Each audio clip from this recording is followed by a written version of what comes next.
Hello, my name is Veronika Huta. I'm an assistant professor here at Carleton University, and I'll be telling you a little bit about my research. Basically, my research is in the area of well-being, and there are two general streams within that area of research. In one of those streams, I look at what well-being is, at least well-being as defined as a feeling.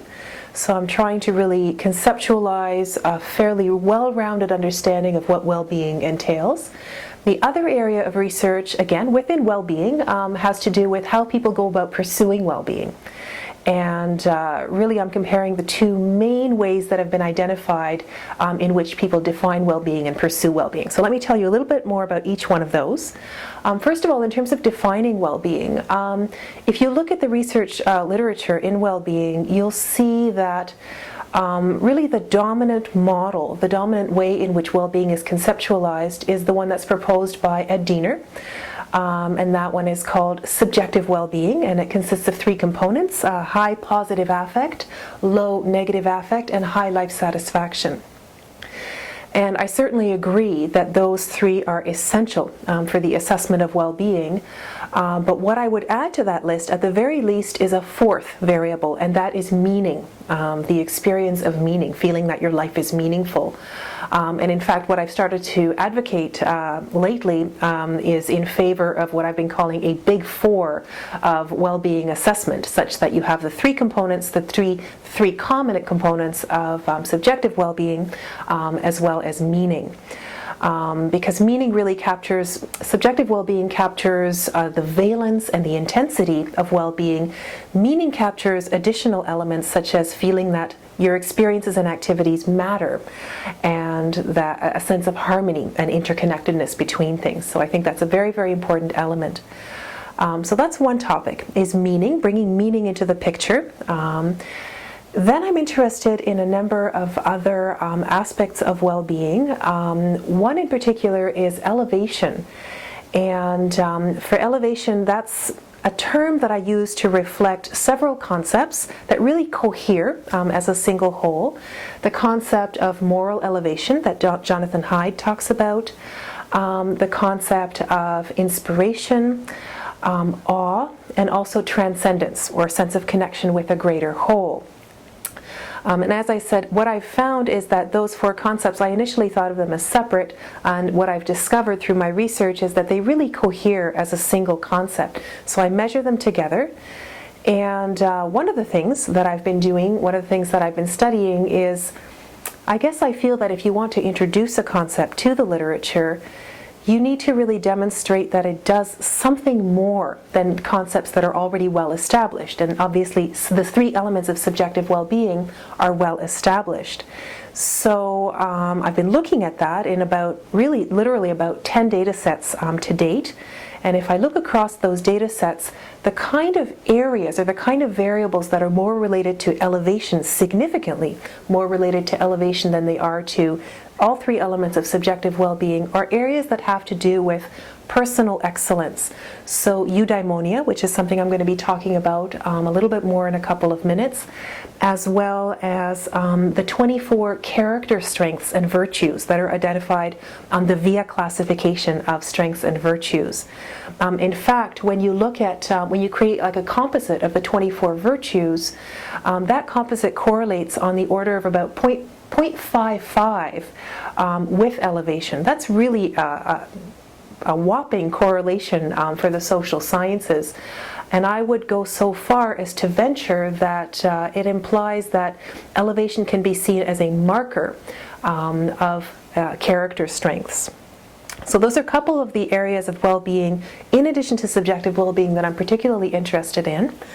I'm also interested in, I'll just touch on these briefly, I'm interested in vitality, so this subjective psychological experience of energy, and I'm interested in self-connectedness. This is a term that I've been using for this idea. I'm still really trying to develop this idea, but it's the idea of feeling grounded, knowing who you are, having a clear sense of sort of where you're at, so to speak. And I think that can be measured either at the trait level or at the state level.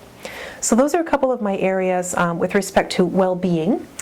In terms of trying to capture well-being in a more well-rounded fashion. Like I said, the other main area of my research has to do with a comparison of two main ways in which people conceptualize and pursue well-being.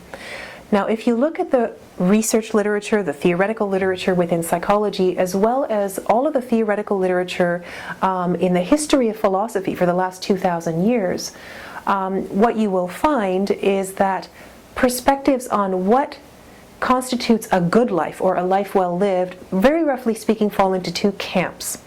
One camp is the hedonic perspective, that life is really all about trying to increase your pleasure, enjoyment, increase your comfort, decrease your discomfort and pain. That's the hedonic perspective. The other perspective is the eudaimonic perspective, a bit of a challenging word to pronounce. It's a word from ancient Greece, but what it means is striving for excellence, trying to grow as a person, trying to be true to yourself. So it's really the age-old distinction between, I guess, enjoyment and virtue, if you will. So these are really the two topics that I've been contrasting in my other main area of research. And I don't side with one camp or the other. I think both perspectives are very, very important for well-being. Now, my starting point for research in that area was really to determine how these two pursuits, the pursuit of hedonia and the pursuit of eudaimonia, how they actually do relate to personal well-being. Because a lot has been written theoretically about these two topics for the last 2,000 years, but very little is known in terms of how they actually relate to well-being. So that's been my question. That's been one of the main questions of my research. And what I have found is that eudaimonia and hedonia seem to fill different niches in a well-rounded picture of well-being, somewhat different niches. In particular, eudaimonia is particularly good at producing feelings of meaning, elevation, and self-connectedness, while hedonia is particularly good at producing feelings of positive affect, reducing feelings of negative affect, and also promoting carefreeness. Carefreeness is this additional concept that I formulated to try to characterize or capture the ways in which hedonia might be particularly good at promoting well-being. And then there are some forms of well-being that eudaimonia and hedonia relate to about equally, including life satisfaction, vitality, and self-esteem. I haven't mentioned self-esteem. That's another variable that I study. The other thing that I have found is that eudaimonia and hedonia seem to fill different niches over time as well. Hedonia is particularly good at producing well-being right off the bat, basically immediate gratification. Eudaimonia is particularly good at producing well-being in the long run. So if you engage in it for a long time, you'll see incremental benefits over the long term. So that's one area, I guess you could say sub-area of my research on eudaimonia and hedonia, links with personal well-being. I've also been looking at, more recently, links with well-being beyond the self.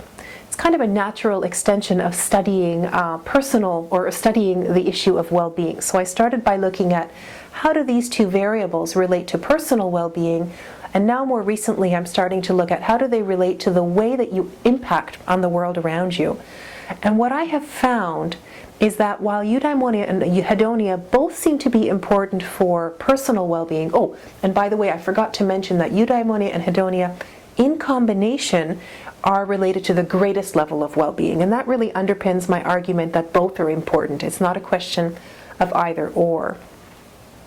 So getting back to this question of how does your pursuit, your way of pursuing well-being, how does it impact the world around you? What I have found is that eudaimonia really is the pursuit that has the most benefit for the world around you. So I've found that in terms of pro-environmental behavior, in terms of pro-social behavior, also in terms of a really interesting study that we just finished collecting the data for, in terms of how you impact your family and friends. So we asked participants to tell us how eudaimonic and hedonic they are, and then we asked their friends and relatives to tell us how that person makes them feel. And what we found was that both hedonia and eudaimonia is good at spreading good cheer, so to speak. In other words, it's related to the positive affect experienced that the positive affect that you promote in your friends and family. But eudaimonia also had a variety of additional benefits. Eudaimonically oriented people promoted feelings of meaning, elevation, and vitality in their friends and family members. So that's a second little sub-area of my research on eudaimonia and hedonia. The third sub-area that I want to mention, that's also more of a recent development in my research, is looking at predictors of hedonia and eudaimonia in the first place. So I feel I've done about 10 studies on eudaimonia and hedonia, so I feel that I've pretty much established that they are in fact related to well-being, that both are important, that they fill somewhat different niches. I have some experimental data on that as well. I've run some intervention work, so I have causal data on that as well. And so then the next question becomes, okay, these are important for well-being, how can we promote them? How can we encourage people to pursue these things? And I felt that a natural starting point for that was looking at parenting. So I've had a couple of studies on that, and I'll just tell you the highlights from those studies. In one of those studies, I looked at the two main dimensions that summarize positive parenting. If you're familiar with the parenting literature, you'll know that parenting can be summarized along the dimension of demandingness as well as responsiveness. And basically the ideal, the optimal type of parenting is high on both of those dimensions. And what I have found is that parents who are both demanding and responsive are the ones who have children who grow up to be eudaimonic. Whereas demandingness and responsiveness was unrelated to the degree of hedonia of your children.